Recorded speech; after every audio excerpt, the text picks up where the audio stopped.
श्रापित रानी final part.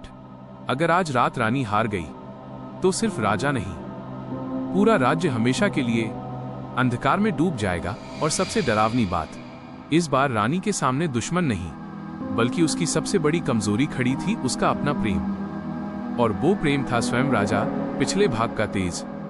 आपने देखा, रानी मृणालिनी हर रात यक्षिणी बनकर जंगल की रक्षा करती थी, लेकिन अब अंधकार का सबसे खतरनाक राजा कालनेत्र सामने आ चुका है। और अब या तो रानी बचेगी या फिर सब खत्म हो जाएगा। कहानी में आगे बढ़ने से पहले आप वीडियो को लाइक और चैनल को सब्सक्राइब कर लीजिए। अब आगे जंगल में सन्नाटा था, लेकिन अचानक हवा खुद फुसफुसाने लगी। भाग जाओ, अभी भी समय है। राजा चौंक गए। ये आवाज किसकी है? लेकिन तभी रानी ने धीरे से कहा, ये जंगल खुद आपको चेतावनी दे रहा है। उस समय ऐसा लग रहा था जैसे अब भी जंगल भी जिंदा है और आने वाले खतरे को महसूस कर रहा है। अचानक धरती फटने लगी और अंधकार से एक विशाल आकृति निकली।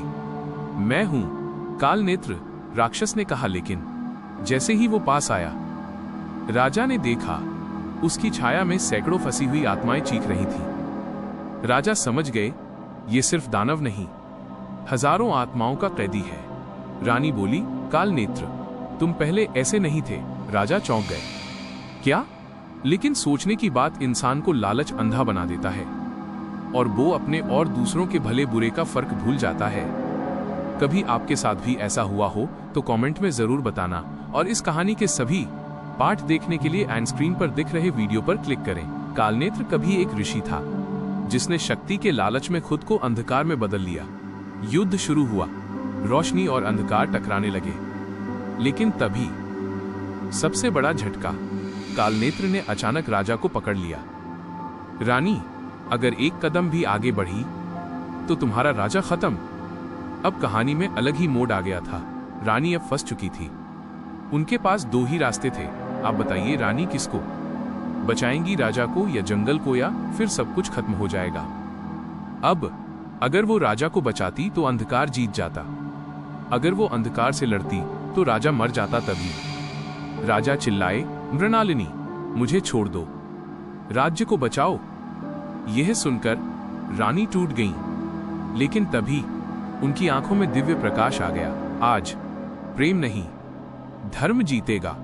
रानी ने अपनी पूरी शक्ति एक जगह इकट्ठा की, लेकिन जैसे ही उन्होंने हमला किया, कालनेत्र हंसा।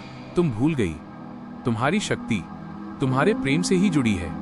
और रानी अचानक कमजोर पड़ गई। राजा ने यह देखा और पहली बार उन्होंने खुद आंखें बंद की और कहा, अगर मेरा प्रेम सच्चा है तो ये शक्ति बनकर रानी तक पहुंचे।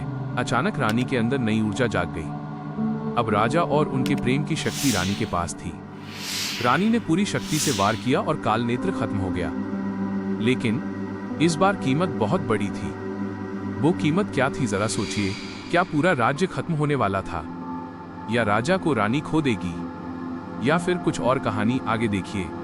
रानी धीरे धीरे गायब होने लगी। राजा बोले, अब तो सब खत्म हो गया, तुम रुक सकती हो। रानी मुस्कुराई, मेरा अस्तित्व अंधकार को खत्म करने के लिए था। अब जब अंधकार नहीं तो मैं भी नहीं। और वो प्रकाश बनकर विलीन हो गई। उस दिन के बाद राजा ने कभी अंधकार को लौटने नहीं दिया। और एक बात हमेशा याद रखी, सच्चा प्रेम साथ रहने में नहीं बल्कि सही समय पर त्याग करने में होता है। लेकिन क्या सच में रानी हमेशा के लिए चली गई, या फिर वो आज भी किसी रूप में मौजूद है? अगर आपको आगे की कहानी देखनी है तो वीडियो को लाइक और चैनल को